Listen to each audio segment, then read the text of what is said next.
Welcome to PM Express Business Edition. Now, government is currently locked up in negotiations with the IMF for a program possibly before the end of this year.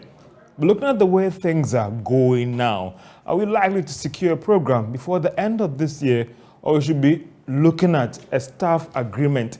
And how are all these negotiations impacting on the capital and investment space, and even the larger economy?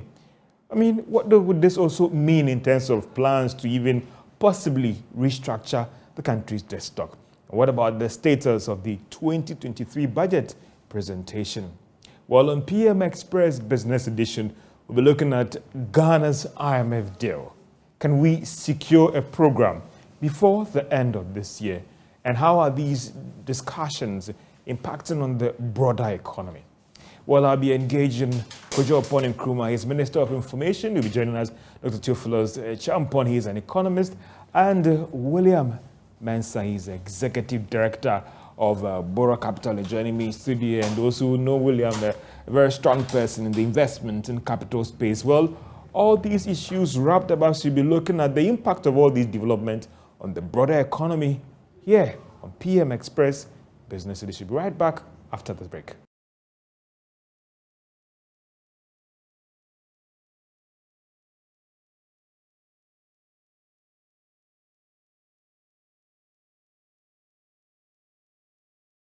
Welcome back to PM Express Business Edition. As we talk about the Ghana's IMF deal, can we close an agreement to a program before the end of this year? And how are these discussions impacting on the broader economy, on the investment space, in terms of the business community, assurance, and giving us some confidence or certainty about the economy going forward? William Mensah is an investment banker. He's been one of the great guys in this space, and he's now the Executive Director of Borough Capital. Theophilus Champon, he is an economist. He's joining us via Zoom. And also the Information Minister, Kojo Opon. Let me start with the Information Minister. Kojo, good evening, and thank you so much for your time. I know you're locked up in some tough meetings and all the rest, but you made time for us, and we do really appreciate it. How are you doing? Sorry, we're having a challenge connecting through, but so Kojo, if you can hear me, good evening, and how are you doing? Good evening, George. Can you hear me? Can you hear me, Kojo? Can you hear me? I can hear you. Yes. Good evening to you and to the colleagues in the studio. And how are you doing? I'm okay.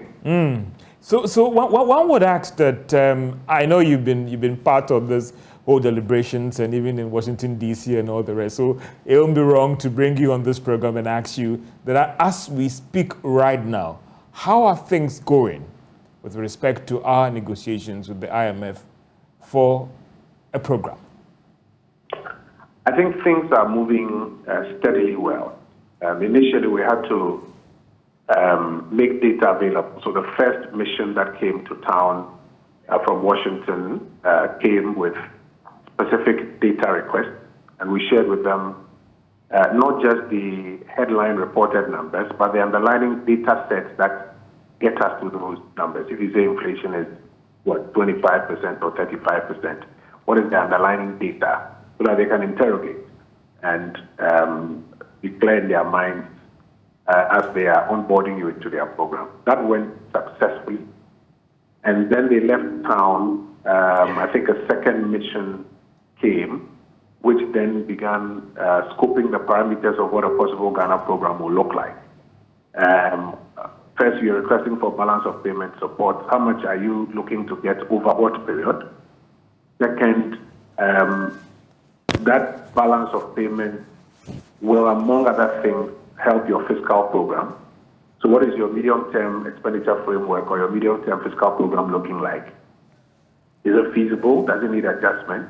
So we have to then start a conversation about the kind of fiscal adjustment we need to do on the MTF over the next 4 to about 6 years. And then the elephant in the room has been our debt burden, which significantly escalated as a result of COVID, and the need to bring it to a sustainable level even before you could lock in a program. I think the other thing was also to look at the risk to our budget. Key among those risks, the energy sector, and some of the commitments that have been made and are being made by government. And then we went back to the fund in early October, I think, for some follow-up conversations. During the conversations, we're able to agree on the kind of fiscal adjustment that we need. We're also able to agree on the kind of debt sustainability levels that we should be looking for. We're able to have a fair idea what kind of balance of payment support and over what period we should be getting. Also, we've been able to have a fair idea the kind of risks that the energy sector poses to our budget and what to consider in mitigating those risks. And then at the same time, because of the growing economic pressures, the need to do what is important to the everyday Ghanaian, apart from these things I've spoken about, which may be important to the technical people, the everyday Ghanaian is looking to see the economy grow and poor people protected. So how do you treat that as well? That is where we are. The president has already announced to the country, I think, about 2 of those parameters. That's the kind of fiscal adjustment we are seeking to do, at least on the revenue side. He's been speaking to us. One of the things we'll have to do will be to move revenue from about 13 to about 19% of GDP in the medium term. And also on the debt side, I think he's mentioned that we are going to have to bring debt to GDP down to about 55% by 2028. So he's already announced those may I say, low-hanging fruits. And we are expecting that those will form part of our 2023 economic program and go further to reflect in the 2023 budget, which we are preparing to lay before Parliament. So I'd say that so far the conversations have gone, or the negotiations have gone fairly well. We're expecting to go to Parliament, to lay before Parliament some of those ones that the President has already mentioned. Those are low-hanging fruits. They also show our commitment as a country to the kind of program we are looking to get. Because if you look at the old way the fund used to operate, they have what they call the prior action. This, would show some prior commitment even to some of the things that we hope to do with them. And then we expect a mission by the end of November, and we expect to have a staff level agreement with the technical staff when they come and do the final negotiations with that before the end of this year. So fairly well, and we're hoping to conclude a staff level agreement before the end of this year. And Kojo, that is where I want to come in, because first, the communication was that we are hopeful of getting a program before the end of this year. And even we had the finance minister say that he was hoping that he could fast track things to get this program before the presentation of the budget. Are we now looking at a staff agreement rather before the close of this year, and the program cannot be achieved before the close of this year? My understanding is that the program, which is finally stamped by the board, is the staff level agreed program, which the staff will now take to the board. You do know that the government of Ghana cannot go to the IMF board. It is the technical staff who come and work with us and agree with us that will go to the board for a signing off of that program. And so throughout our discourse so far, I think our expectation has been that we'll finish all the work we need to do and get a staff level agreement before this year is over. And hopefully they can take it to the board immediately afterwards and get board approval. Kojo, I know the processes that typically countries will go through even getting a staff agreement. From the discussions that we are having right now, are you that optimistic that we're going to get a staff agreement before the close of this year? We are going to have some waivers to get that agreement done before close of this year. You'll recall that the president himself has had direct engagements with the managing director of the fund. Very high-level Ghanaian officials have also, engaged with the highest level officials at the fund. And even the fund itself has publicly articulated that they are also hopeful that we can fast-track this program.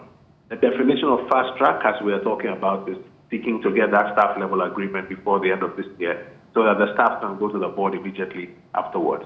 I think the fund itself recognizes that these are extraordinary times around the world.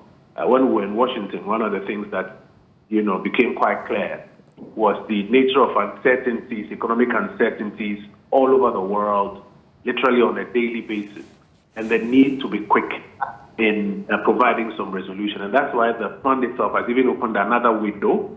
The technical name escapes me, but the fund itself has opened another window, which is even quicker than a normal program, in terms of supporting countries that are having significant talent.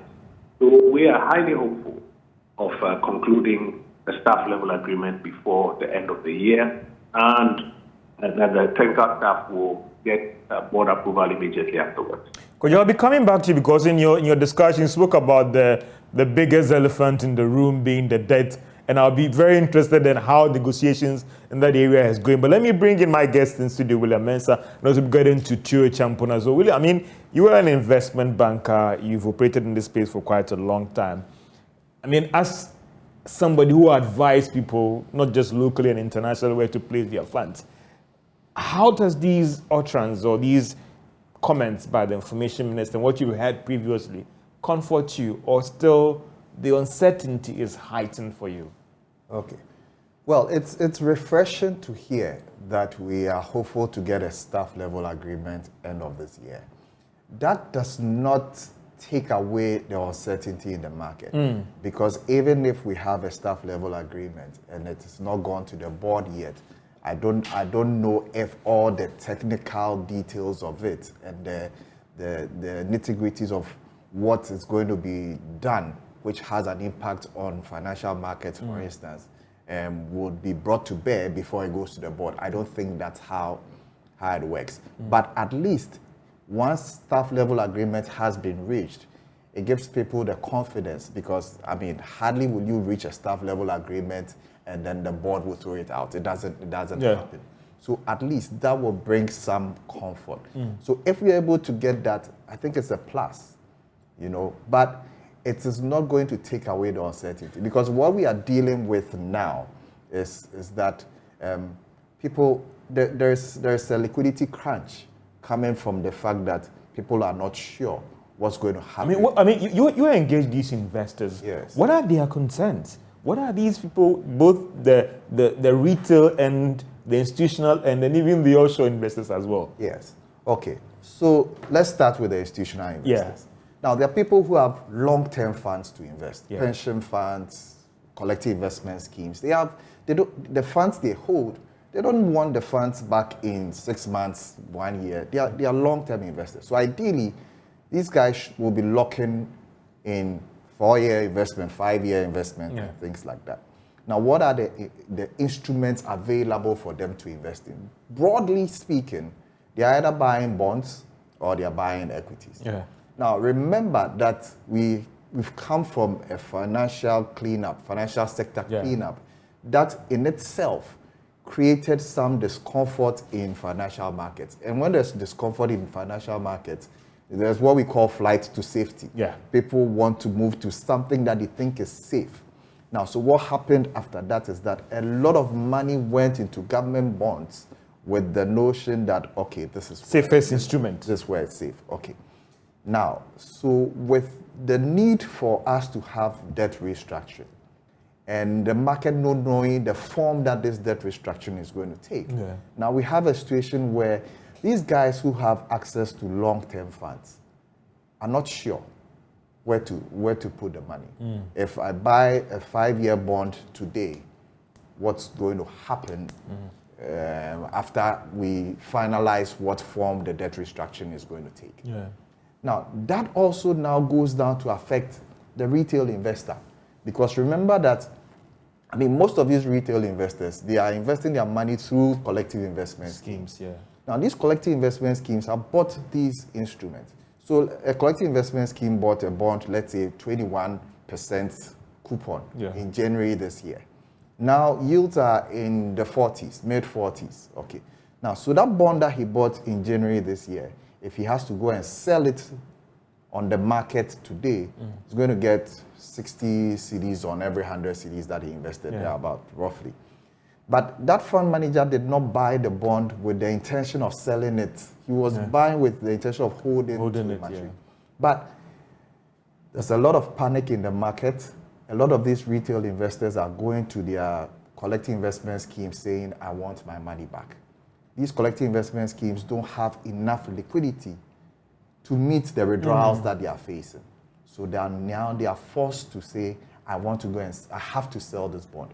Now, in addition to the fact that the bond is trading far below the price that the fund manager paid for it, who is going to buy this bond off the fund manager, even if they want to take the loss in the midst of the uncertainty? William, let me step in here. I mean, we've had the president has addressed the nation. We've had several interviews, and I know this is the first time Kojo Upon is speaking on several networks, trying to assure and all that. Why are these investors not convinced by all these assurance? We've had the IMF MD come out saying that Ghana will get a program before the close of this year. We had the IMF Africa rep say that we will fast track the process.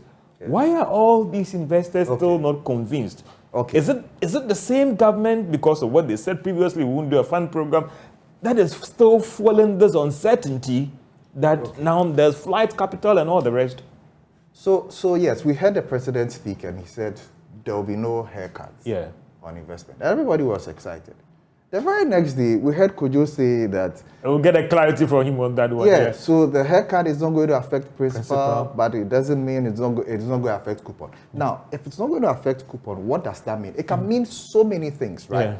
I mean, we've had debt restructuring. You see, a lot of people don't know that we've had debt restructuring in this country before, and it didn't raise any issues and things like that. We had, in Kufuor's administration, a lot of short-dated instruments were extended. You know, and the way it was structured, it didn't create any. Well, there was no social media, and there was no misinformation and all. So that was a different era, you know. But it's been done before, and it didn't create any panic in the market. Now, the question is this: if there's going to be some, we are all aware that there's supposed to be some kind of debt restructuring for us to have some fund program and all the rest. So we are aware. There is no idea how this debt restructuring is going to go. Now, if it's an extension of maturities and it's not going to affect coupon payments, the impact on markets is going to be minimal. So more communication is going to help. And then maybe there are several proposals on the table. Now I'll get back to Sopon Nkrumah. There are some who are saying that maybe Bank of Ghana should step in to absorb the local shocks and all the rest. You know. But also investors too are also raising some concerns as well. But I'll come back to you on the way forward. Let me get to Tio Champon. He's an economist and he sits back and all the rest. And Tio, we've heard from the information minister, some assurance there, staff level agreement will be reached before the close of this year.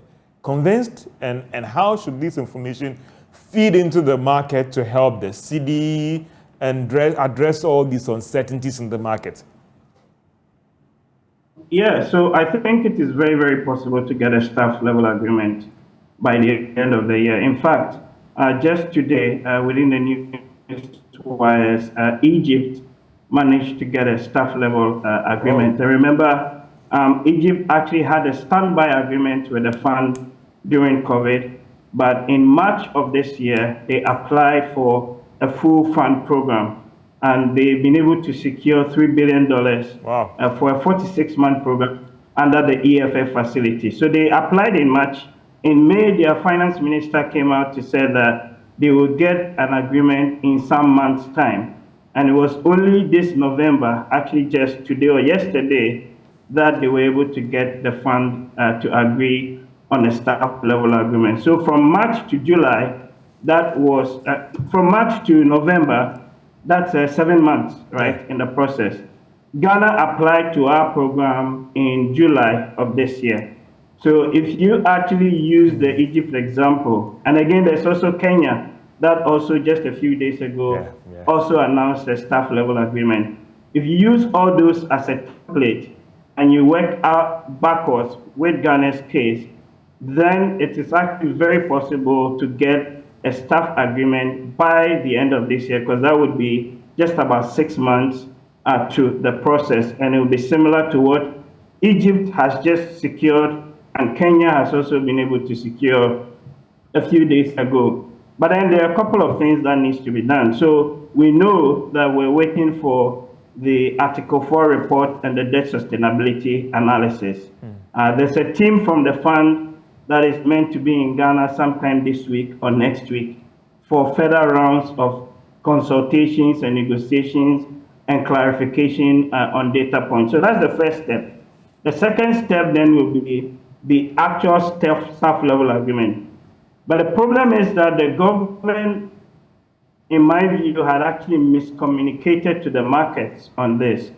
As not Kojo, but a few of the other government officials came to sit on radio and made assertions that a staff level agreement could be gotten before the budget is passed. And this is actually important because a lot of the uncertainty within the market currently as we're speaking all has to do with an issue of when the IMF program comes and the sequencing and the timing. So it was such that if you got a staff level agreement before you pass the budget, then that would ensure some form of credibility, policy credibility of the 2023 budget. For sure, there would be some of the actions that will be reflected in the 2023 budget, like Kojo has just talked about.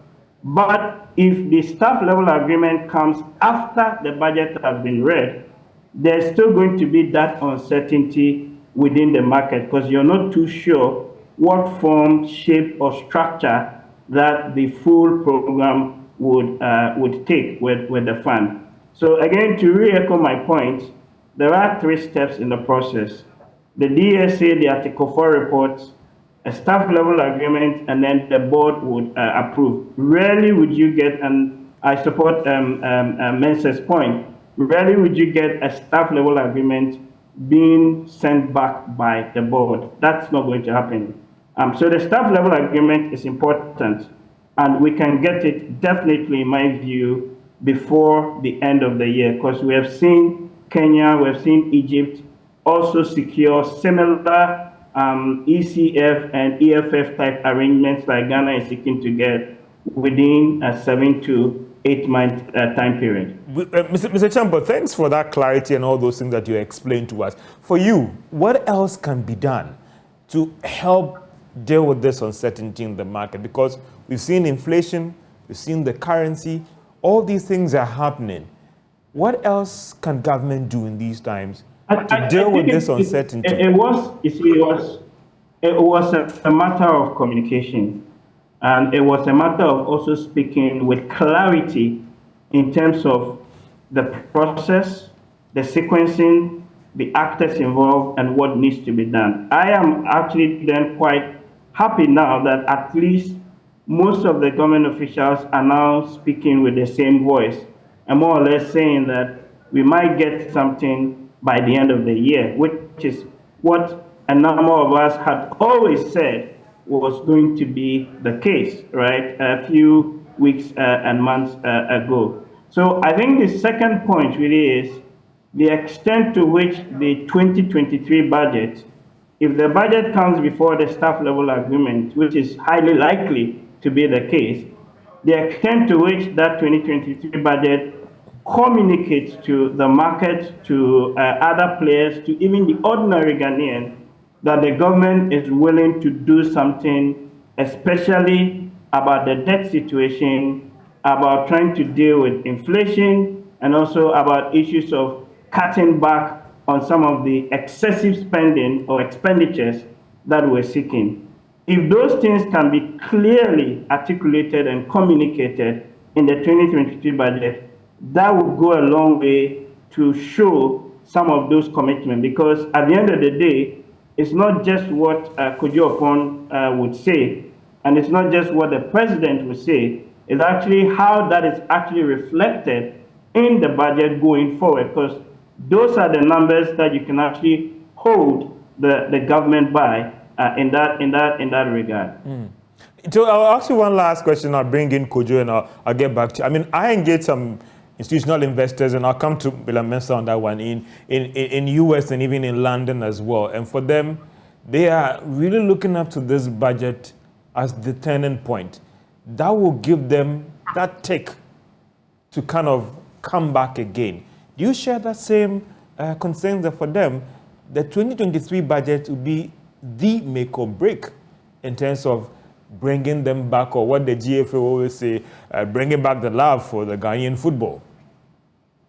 Yeah, absolutely, because that budget is what is going to signal to all of us whether the government is really determined to fix this problem and to put the economy on a sustainable footing going forward. So everybody is expectant and everybody is looking out for what is communicated in the budget on raising revenue, on the expenditure side of things, how we're going to address the deficit and the financing of that deficit. What role will the central bank play within all of this in terms of the inflation targeting framework, and what sort of other social mitigation support package would the government offer to citizens and at what cost? All of these are issues that many market participants and many observers and people like myself are actually looking out for in the 2023 budget, because ultimately, if the budget is read and we're talking of a staff level agreement by December or early January, what that would do is to send a strong signal of confidence to the market participants or players that what you would expect in that staff level agreement wouldn't be any different from what you're actually seeing in the budget. If you have a disconnect between the two, so let's say the budget is read and the staff level agreement is agreed, and you see a massive disconnect between the budget and the staff level agreement, there will still continue to be that uncertainty because those numbers don't reflect the reality. Let me bring in Information Minister Kojo Nkrumah. And for you spoke about the biggest elephant in the room being the debt thing. And it's clear from what even the president said that they are hoping to cut the debt to about a half by 2028, that there will be some sort of restructuring. And Mr. Mensah has told us that we've had restructuring before. Maybe the way the communication around this is creating all this panic. At this point, what is government willing to give or take, depending on the outcome of the DSA, to close the page on this whole debt restructuring?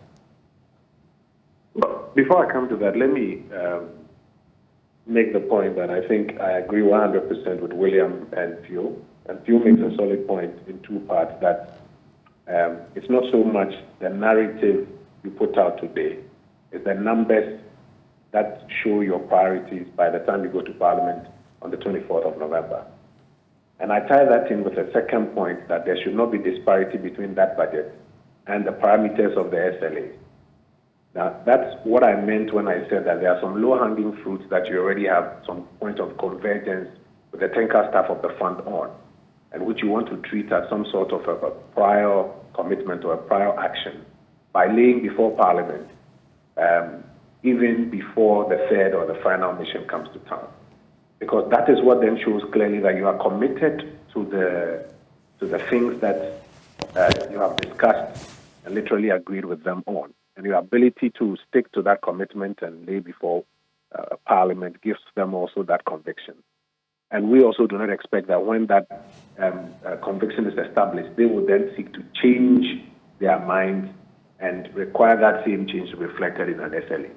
We will be expecting that the kind of parameters that we've already agreed on, which have been announced by the President on the fiscal adjustment side, on the debt adjustment side, will find expression in the budget, and same will find expression in the SLA that is eventually agreed upon.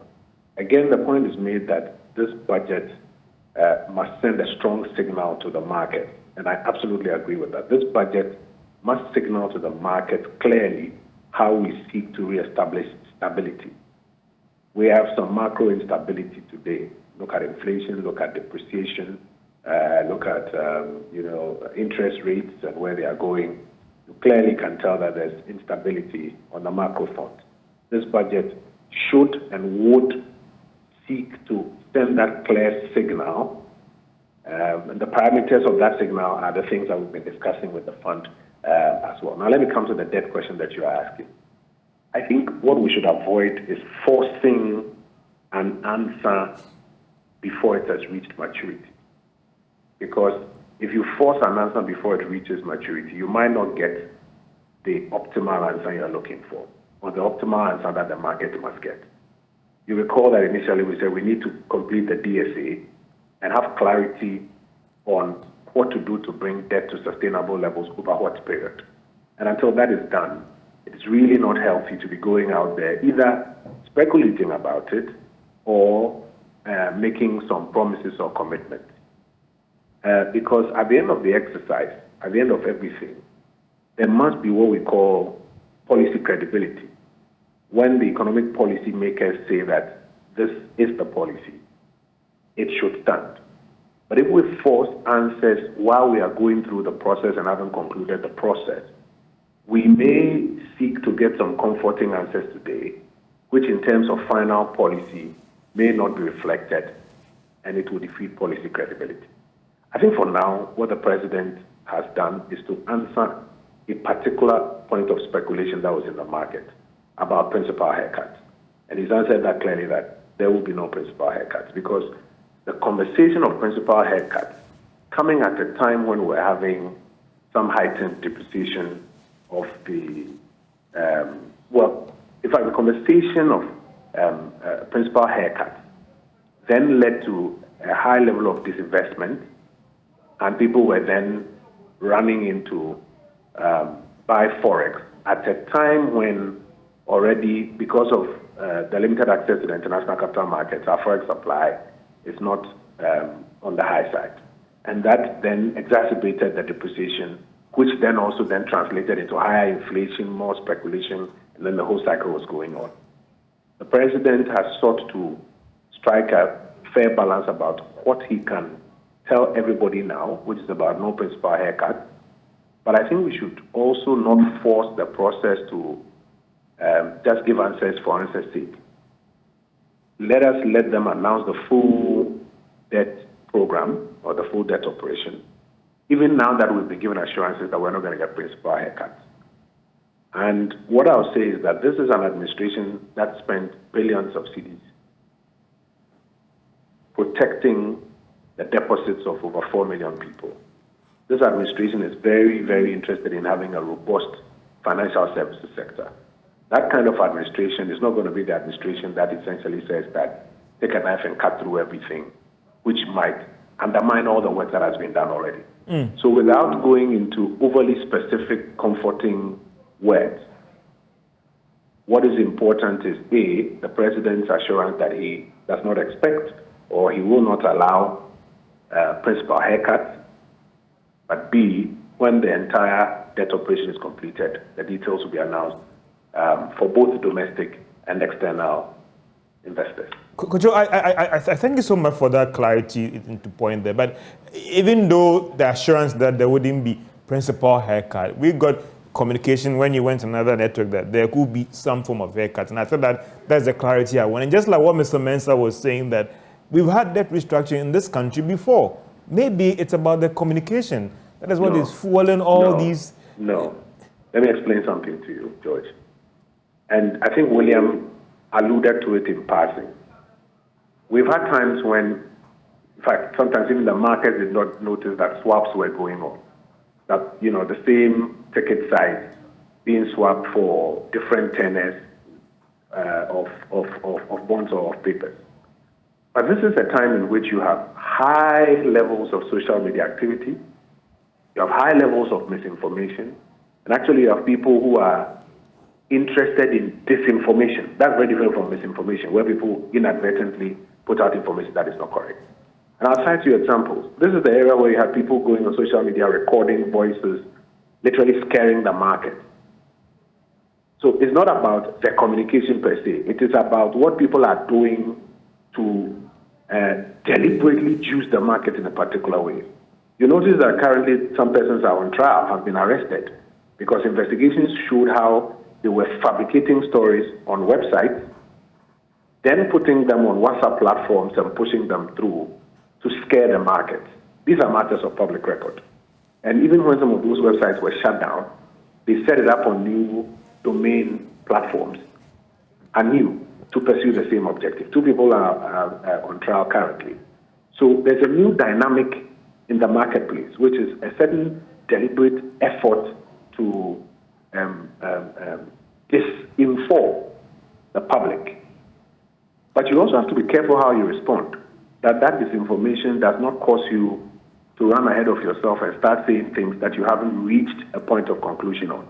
The once you've reached a point of conclusion on, for example, no principal haircuts, you are able to say so, and also make the point that, listen, this is the administration that has been working to protect people's deposits. Let's calm down, let's have some confidence in this same market. And if we all choose to have confidence, we will not necessarily be pushing for more answers to be provided when we haven't reached those points. For example, you alluded earlier to the fact that you've had officials of the fund tell you that we're working on a fast-track program. If the officials of the fund have told you that, we have told you that, I think you should believe it. To come back every morning and say, will we get it, when you have been told about 10 or 20 times earlier, it's a new dynamic that may be forcing people to say something else other than what the truth and the fact is.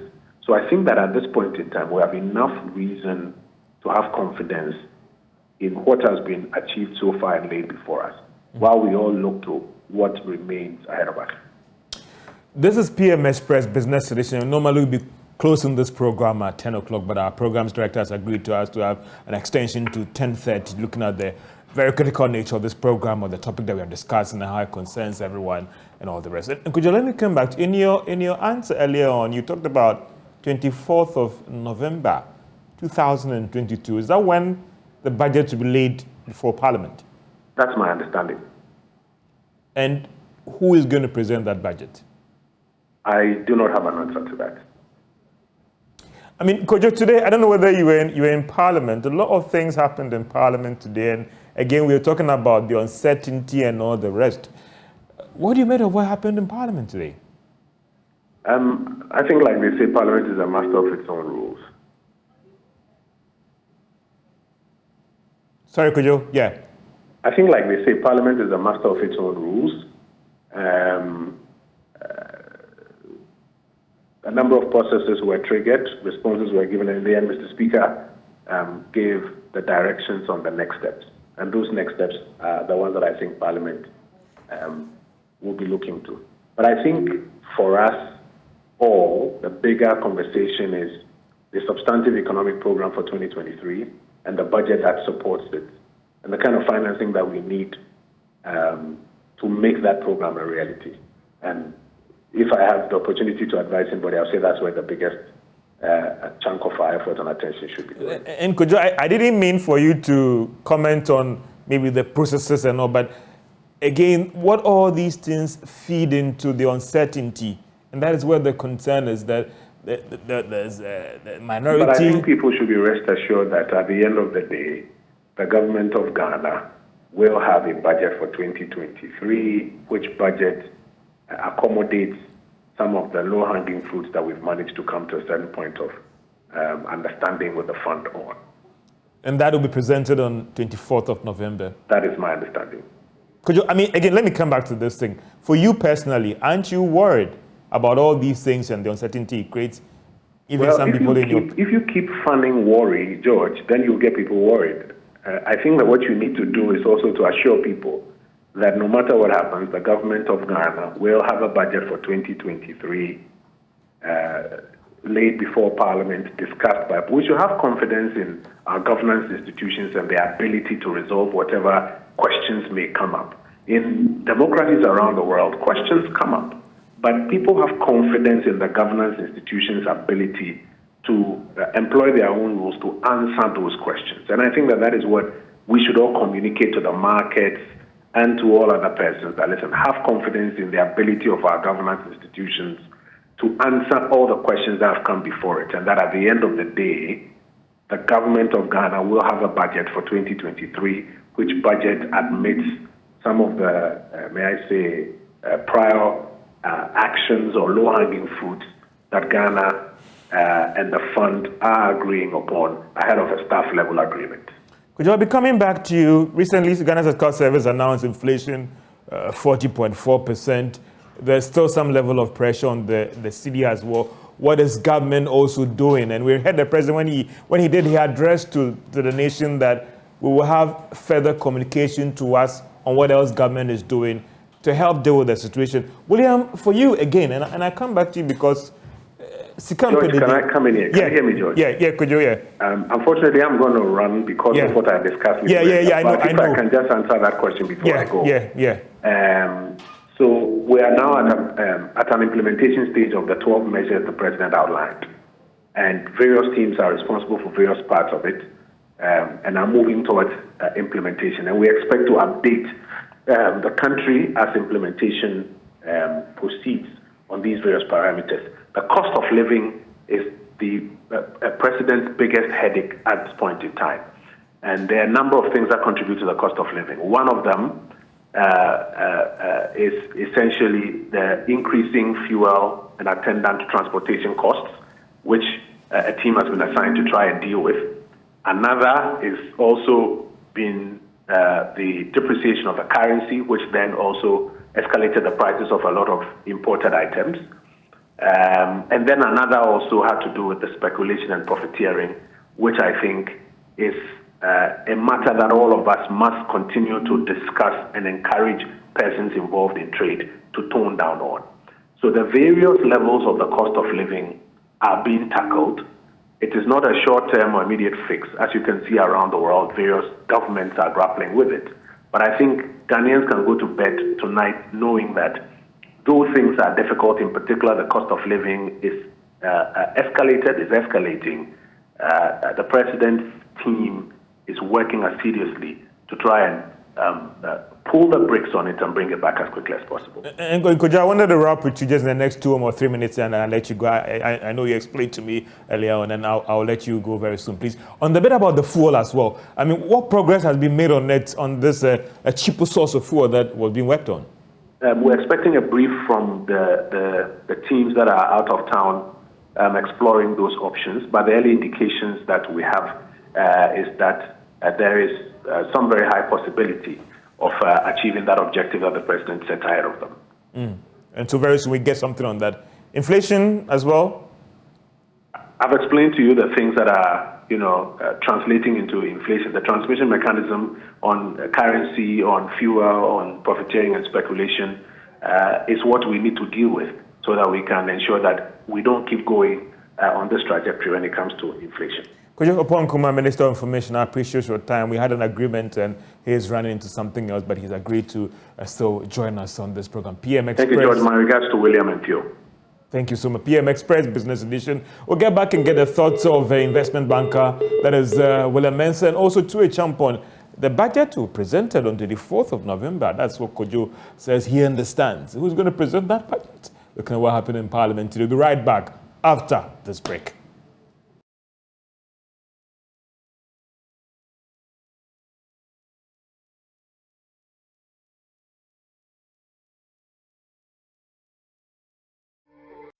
Welcome back to PM Express Business Edition as we talk about Ghana's deal with the IMF. Can we secure a staff-level agreement before the end of this year? We've gotten the assurance from the Information Minister that they are making significant progress and we will secure a staff-level agreement before the close of this year.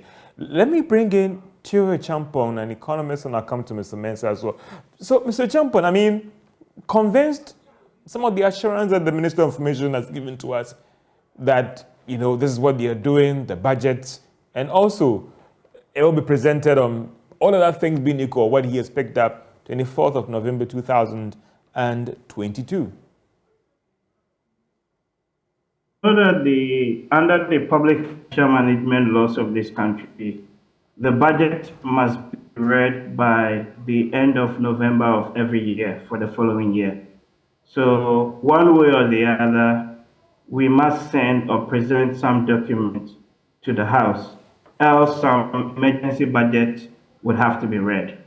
So with the 24th of November date of what is being proposed, it is within the timelines that the PFM laws of the country actually allow.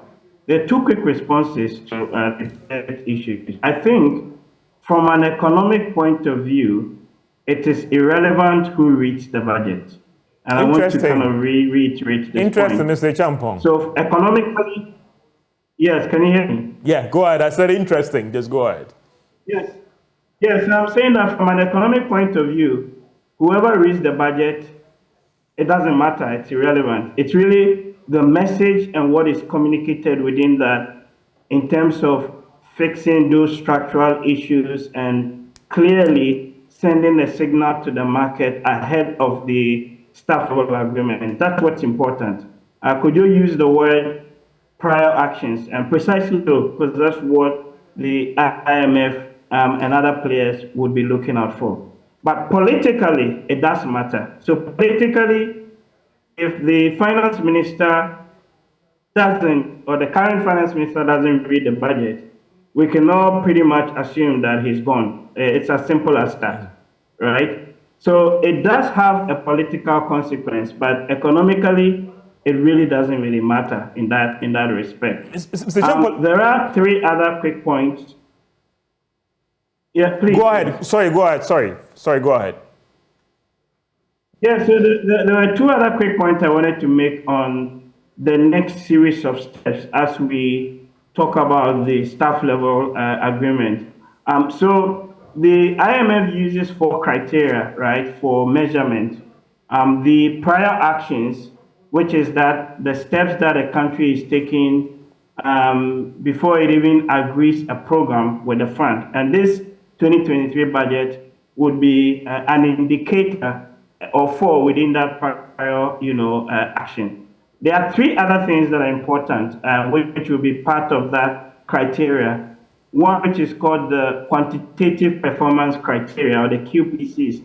These are normally very specific macroeconomic indicators, variables, which would be agreed with the Ghanaian authorities as part of the program.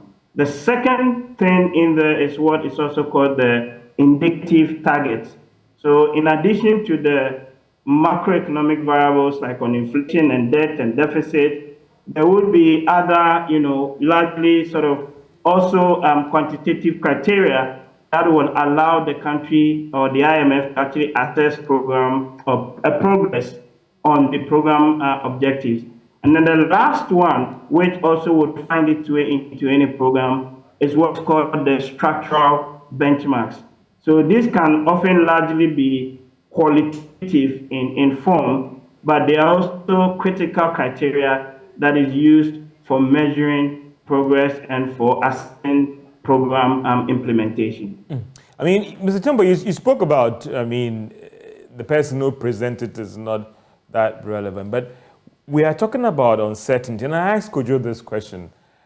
What happened in Parliament today? It is clear that the minority doesn't want to work with this current Minister of Finance. And we even had some members of Parliament in the majority side. They came out earlier. The President has said he needs time and all the rest. Doesn't all these things, again, fuel the uncertainty that some will say that, listen, let's take an action on this issue once and for all?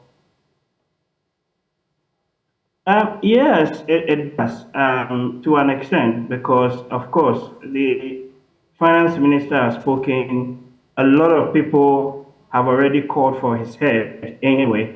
But, of course, the president and others still have some form of confidence in the finance minister to an extent. And Parliament is a representative of the people, and a section of that Parliament actually think that the finance minister must go. So they brought a vote of censure to the House.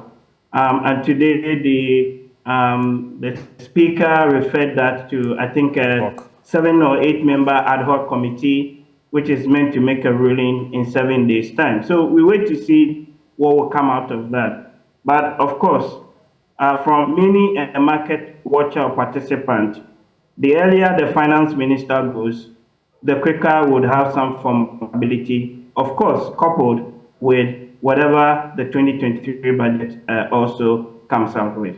Do you think that he should go? Oh, I have been on record as far back as July, I haven't called for the finance minister to resign or be dismissed. And The position on this is very clear. And do you think that it would solve our current problem? I think largely it would send a signal to the market. The market is all about signal. It's all about interpretation.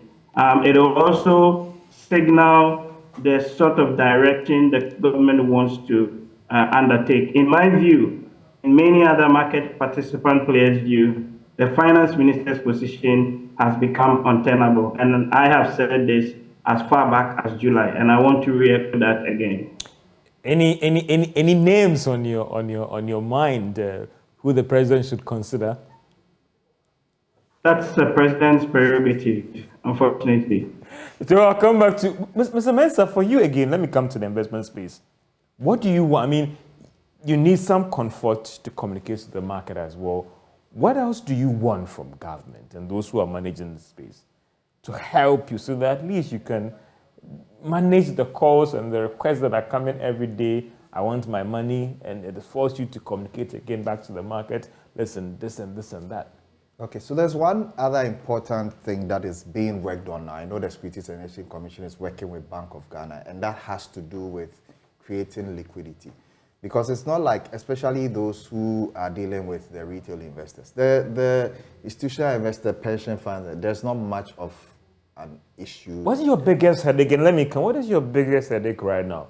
Is the retail investors or the institutional investors? It's the retail investors. The individuals? Yes. Because, you know, they are the ones who panic the most. And they are the ones who communicating with, because there are a lot. How do you communicate things? You know, because if it's institutional investors, it's easy to explain to them what's happening and things like that. But the retail space is difficult. I mean, you get calls, you know, I'm sure you know about the directive that this collective investment schemes mark their investments to market. Maybe they started doing that. We get a lot of calls, and then the calls say that, hey, the haircut has started. You know, and it's hard to explain to them that this is not a haircut. This is just evaluation of the securities, taking into account what market prices are, and it's only a loss if you sell out. But it's so hard to explain. You know, so the biggest challenge is on the retail side. On the corporate side, it is not as challenging. So one of the things that is being worked on is to create liquidity for these fund managers to be able to get money against the financial instruments they are holding when there's no market for it immediately. So that if the person puts in an application that he wants to withdraw his money and he gets his money in 5 days, that he expects to get his money in 5 days, 3 days, the person is calm. But immediately he expects to get his money in 5 days, the fund manager needs to sell instruments. He cannot get money for the instruments that he's holding, and because of that, it takes him 2 weeks to pay that investor.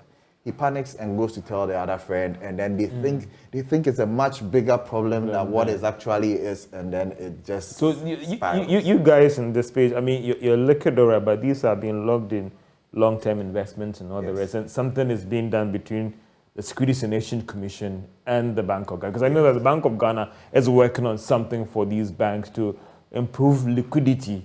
I mean, the single obligor limit for the BDCs and all the rest. So something is being done. This is a separate thing. A separate one. And have you had any communication? When would that be completed so that at least it will deal with any liquidity problems so that when the requests are made, you can deal with those requests because of what is...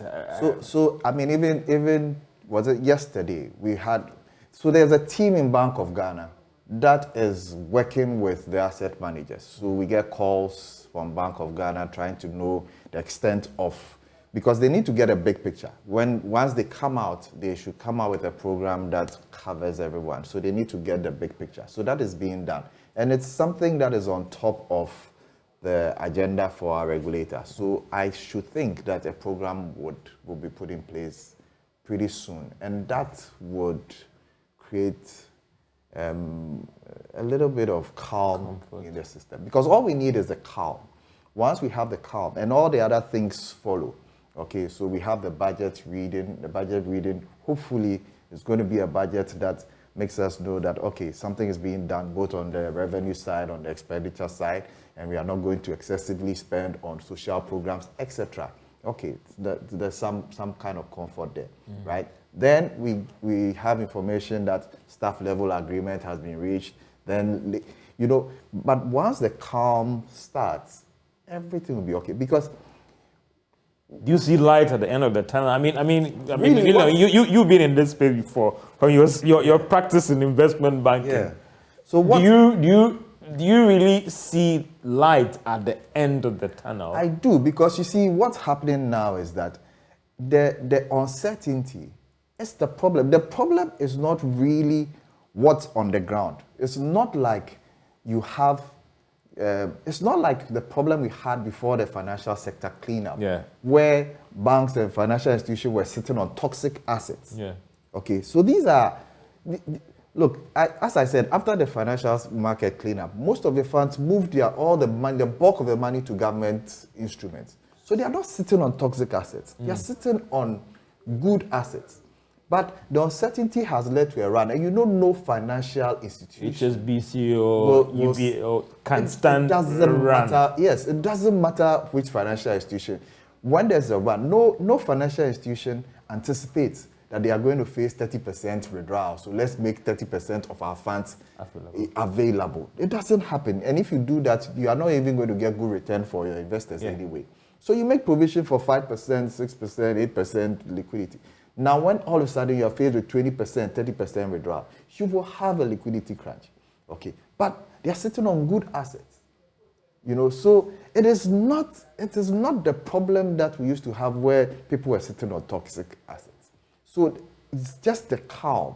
And so we keep telling investors. So for instance, this whole fear about haircut and debt restructuring, we keep telling the investors that, look, the domestic debt bucket is very critical to the government, especially now, when it is not likely that over the next 3 years or 4 years you can go into the international market. A Eurobond. We don't have it. So how would they come out with a debt restructuring that collapses the domestic debt market in addition?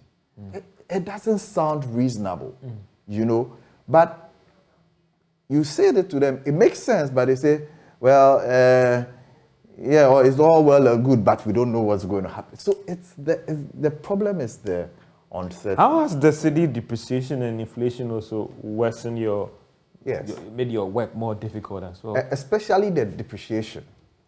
Okay, so immediately the currency starts depreciating. For some reason, it's funny because you would expect that if a person earns cedis and spends cedis, inflation will be a bigger problem to the person than depreciation. But it's funny, what we experience the more is that people come and they are thinking, okay, my investment was worth X amount of dollars, today is worth, and I'm wondering, why are you thinking what it was worth? Rather, I expect you to say, I could have bought X amount and now because of inflation, I can only buy this. But people think that way. And then they panic and say, okay, I want to go and buy dollars. And you show them the data.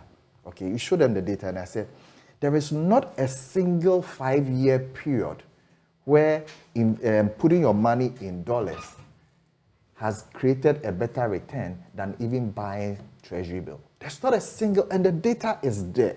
You will show them the data, analyzing from 1990 to date. You do a 5-year rolling period. There's not a single 5-year period. So you say, look, short term, no one can tell you what the currency is going to be. But the data is showing you that long term, keeping your money in dollars is a bad idea.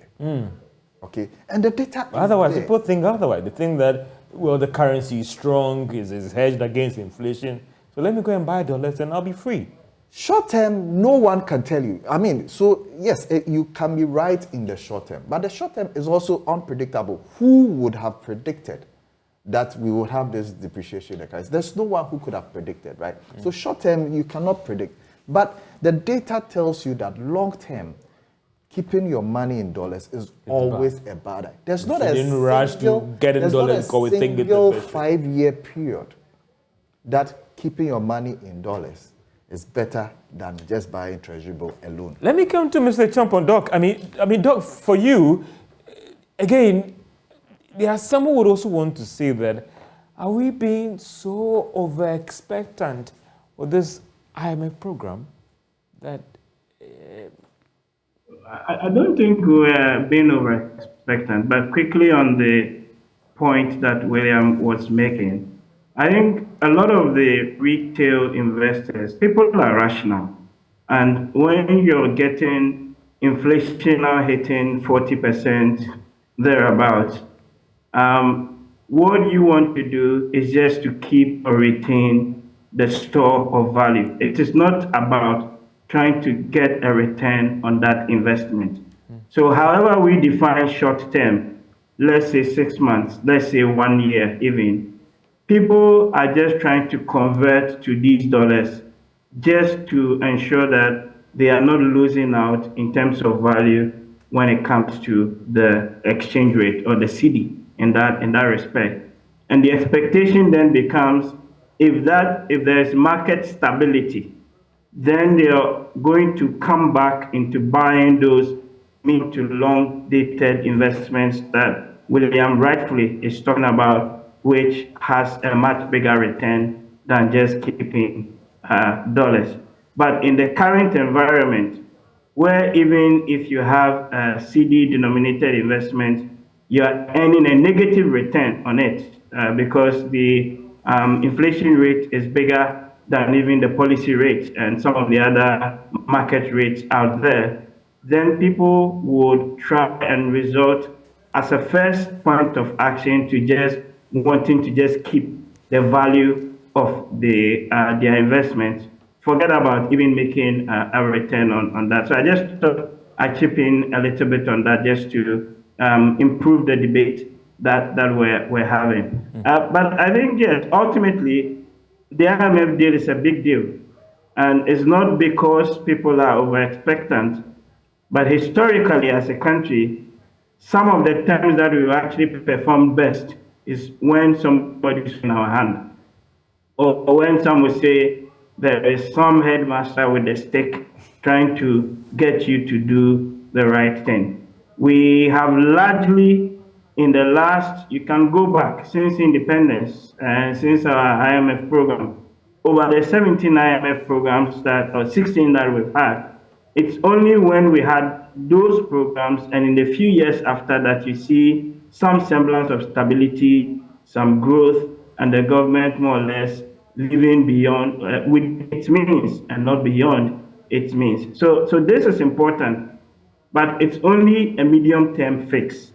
In the long term, we have to decide to run this economy ourselves, increase the revenue base, and live within our means. And that goes back to the governance arrangement.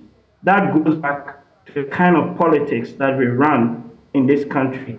Unfortunately, and I've always said that the economics, all these indicators that we're talking about and discussing, it's a manifestation of a bigger problem that we have. And the problem we have is the governance structure and the way we run this political economy. That is what has led us into this stage. And if we're not able to get ourselves out of that and come to some sort of consensus-making politics, then we'll just be here 5-6 years down the line, pretty much having this same conversation again. But Doc, I want to get something, and just being the layman here, sometimes is it deliberate the holdback of cash, offshore investors, the IMF miracle? And I stand to be educated. Look at what happened to Zambia. Just when they closed the deal, what happened to their currency? And all those things. There are other examples, and I want to recall those countries where as soon as they got onto a fund program, a country that was crashing, quickly everything changed. Is it deliberate? These offshore because investors. it's about market expectations and it's about signal. The kwacha, as of last year and the year before, was trading almost about 21 to the dollar. I was in Lusaka just last week for a program, and it was about 15, 16 kwacha to $1. And even there, we're in Africa, with many countries seeing inflation going up, the Zambian inflation has actually been coming down off the back of some of these IMF programs. But let's be very clear. The IMF only comes in to support, reform some of the economic sort of variables and indicators and balance of payment, etc. The IMF not fix your governance issues or the economic issues for you to that extent. So we also have to do our bit in that regard to be able to ensure that this perhaps may be the last time, or if not, one of the very last times that we approach the fund to help us deal with our crisis. Because many a time, what takes us to the fund and other such arrangements often are self-imposed. And I have argued on the platform that if you look at COVID and even the Russia-Ukraine argument, within COVID, Paul said that the countries that, or the people that died the most, right, were those that had underlying ailments, the diabetes, the hypertension, and all those things. In our case, we had an ailment of a fiscal diabetes. We were living beyond our means. So all they had to take was some external shock to topple or tip us over the edge. Those are the issues that we need to fix as a people, with or without an IMF program. But the program is important in terms of sending a strong signal to the market, especially given a Ghanaian economy that is heavily, exposed to global forces, that we are going to get our act right this time around. Doc, your final words in a minute before I let you go, going forward in all these things, the confidence building, and also the credibility bit. When government says A, it means A, and they are living by A. Yeah, I think the government communication can be improved and should be improved. Kujo and the other members of the team are trying their best, but they need to stay consistent on the messaging and be very clear on what they communicate, because that has an impact on the market. The second quick thing is that the 2023 budget will be extremely important. And I am also, have indicated earlier that I am very confident or highly likely that we would get a staff level agreement towards or by the end of this year, because it has been done or shown to be possible in the case of Kenya and most recently also in Egypt. Thank you. Doc, thank you so much, Yo Champon, joining us with some interesting analysis there. So let me come to Mr. Minister. I mean, for you again. So going forward, what do you? I asked you earlier on about what do you think needs to be done to help your space when it comes to investment banking, capital market, and especially for those retail investors out there that are so worried. Yes. So I think that it's already being done, because we recognize that a lot of education needs to be done. People need to understand that what they seem to call crisis that is happening, it's not really a crisis. It's a crisis when people are sitting on toxic assets that are bad. That's not the situation that we have. In the pension space, in the collective investment scheme, after the financial sector cleanup, these fund managers are all sitting on good quality assets. It's a temporal problem that has caused lack of liquidity in the market. All these measures that are being put in place would eventually resolve these liquidity issues. So the education is going on for people to stay calm. So we need to keep that on let people understand that. Who should be doing the education? SEC, Well, so SEC you? is doing the education, industry Is it enough? are doing the education. There would never be enough education as far as financial literacy is concerned. So everyone has to do his bit. But I think what we have to leave here assuring the investors is that we are not in an environment where fund managers and banks and all that are sitting on toxic assets such that there's a real problem. It's a liquidity crunch which will resolve itself. And the calmer we all stay, the better it will be for all of us. So yes, I understand that when people receive a statement and it says you used to have 2,000, it's now 1,006, you feel no, it is on paper. The asset is fundamentally safe. Upon maturity, the face value of the instrument is going to be received back. You will get full value.